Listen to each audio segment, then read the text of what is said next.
This is a breaking news alert. Karoline Leavitt has resigned. Donald Trump's press secretary, who I refer to as his chief propagandist, has resigned moments ago. Here's how we're reporting it on the MeidasTouch website. Karoline Leavitt, known for pushing lies and gaslighting the public from the briefing room podium, one of the biggest liars in a regime full of massive liars, will be leaving her job at the end of the month.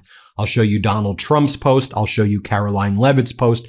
It should be noted that her post, which purports to include photos of her and Donald Trump, has been flagged by Elon Musk's platform as being made with AI. So even with her resignation announcement, apparently posting AI images to cover up Donald Trump's physical and cognitive deterioration.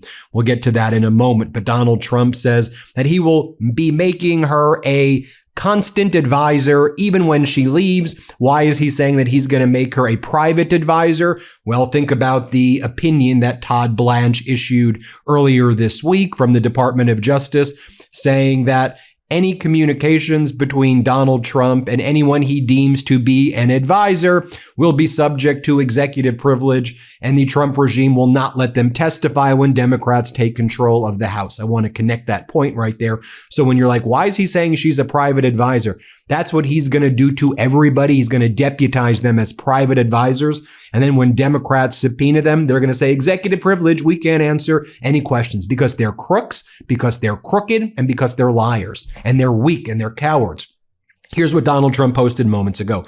Our wonderful White House press secretary and one of my most trusted aides, Karoline Leavitt, will be departing her role at the end of the month so she can spend more time with her beautiful young children and family, a decision I totally understand and respect. Karoline will now be one of my top outside advisors and an influential voice within the Republican Party as we work to defy history and conclusively win the midterm elections. Karoline has been a real leader in the White House and has done a phenomenal job fighting for justice, liberty, and freedom since 2018, including our historic re-election campaign of 2024. Karoline has been one of the best White House press secretaries in the history of the office. Thank you, Karoline, for a job well done. Donald J. Trump, let's be clear. She's probably the worst press secretary ever. She lies literally about everything, and her deranged lies, in my opinion, have led to the deaths of many, many people throughout the world. Her lies kill, just like the lies of this regime that she spreads. Here's what she posted that was flagged as made with AI. Again, this photo of her and Donald Trump, made with AI.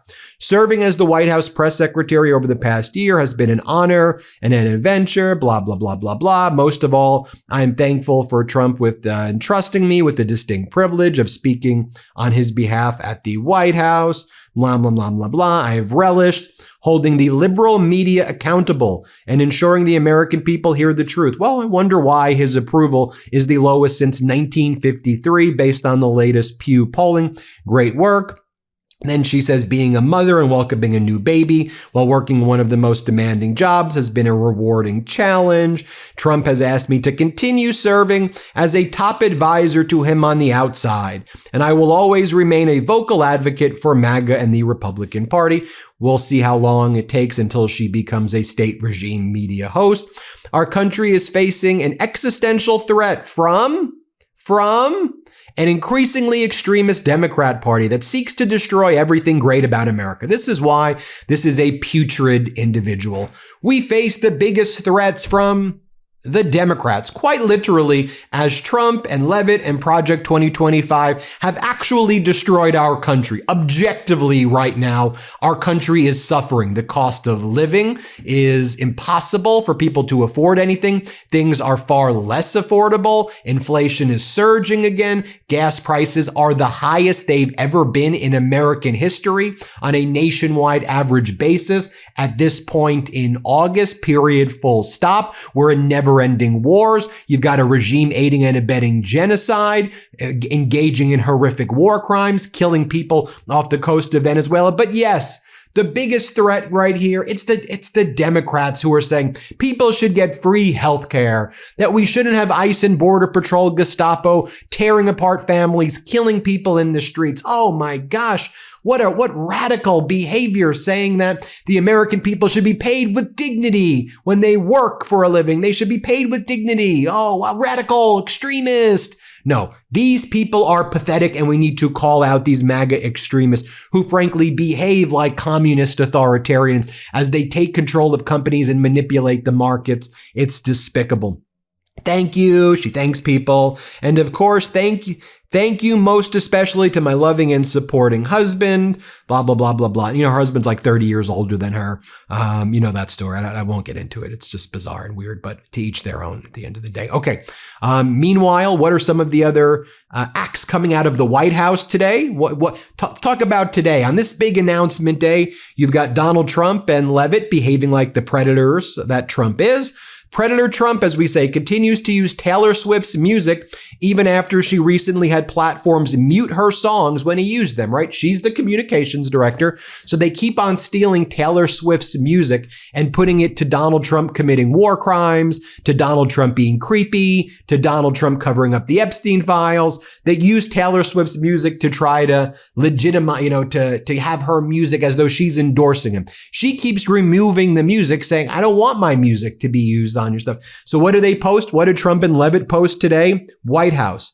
We know you think about us, with a creepy emoji. Taylor Swift, we know you think about us, with the song, I Bet You're Thinking About Me. Real creepy stuff. Real creepy stuff. She's presided over the White House literally being demolished. The East Wing no longer exists. It's now an asbestos-filled rubble. You may want to get that checked out in the future as well. I suspect that people who were around that White House had serious asbestos exposure. I'm just throwing it out there. It had no asbestos mitigation plan. So I'm just, again, maybe something to think about in the future. I'm not a medical doctor, but I did work with lawyers who filed mesothelioma asbestos claims, and I know about asbestos mitigation. That did not happen there. As I note, the reason Trump's calling her a special advisor is because now that she's an advisor, they're going to say, well, he could speak to people outside the Oval Office, and all of those communications are subject to executive privilege. And so when the Democrats subpoena her or others, they're going to say, we're not going to answer. The Democrats will file lawsuits, and Trump will try to drag out the lawsuits for 2 years. A reminder, Donald Trump was always very creepy with Karoline. He says, it's her lips. I love the way her lips move. Play this clip. But she's on my list. Karoline Leavitt. She's become a star. It's that face, it's that brain, it's those lips, the way they move like she's a machine gun. Is she in the room? She's in the room. She's a star, and she's great. She's a great person, actually, but she's, I don't think anybody has ever had a better press secretary than Karoline. She's been amazing. Mr. President, thank you. More of Donald Trump talking about the way her lips move. I'll play it over here. We even brought our superstar today, Karoline. Stand up, Carol.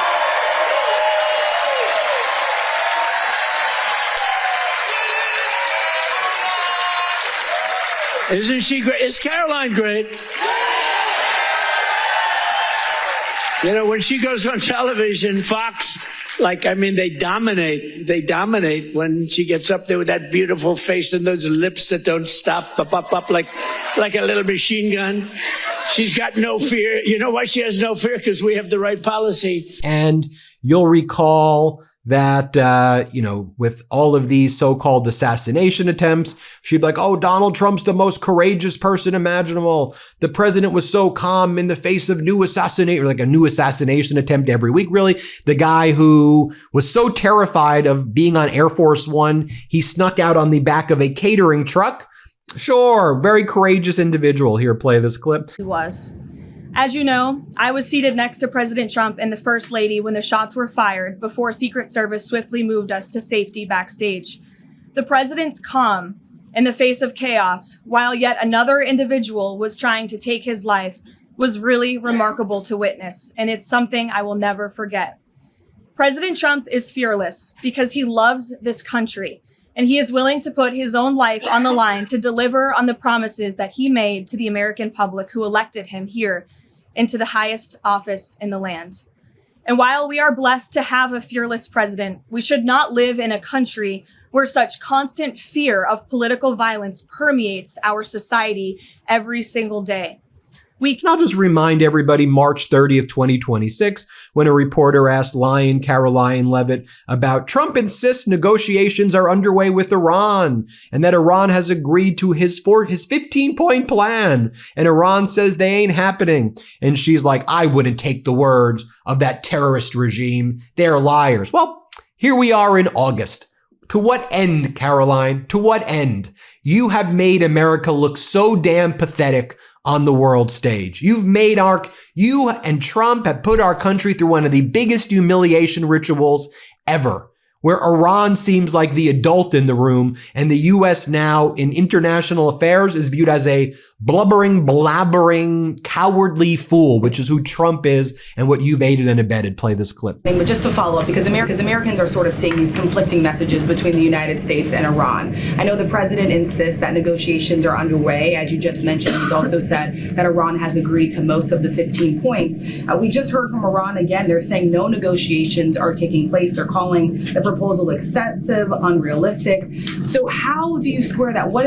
How do you explain that discrepancy between the two? I think the American people are smart enough not to take the word of a terrorist regime that has chanted death to America for 47 years at their word. And I hope the journalists in this room are wise enough not to take an Iranian regime that has repeatedly lied about our country, about our values, about everyone in this room, frankly, for nearly 5 decades. So I think the American public are smart enough to understand that. And just to follow up on this. There we have it, everybody. Let me know what you think. Hit subscribe. Let's get to 7 million subscribers.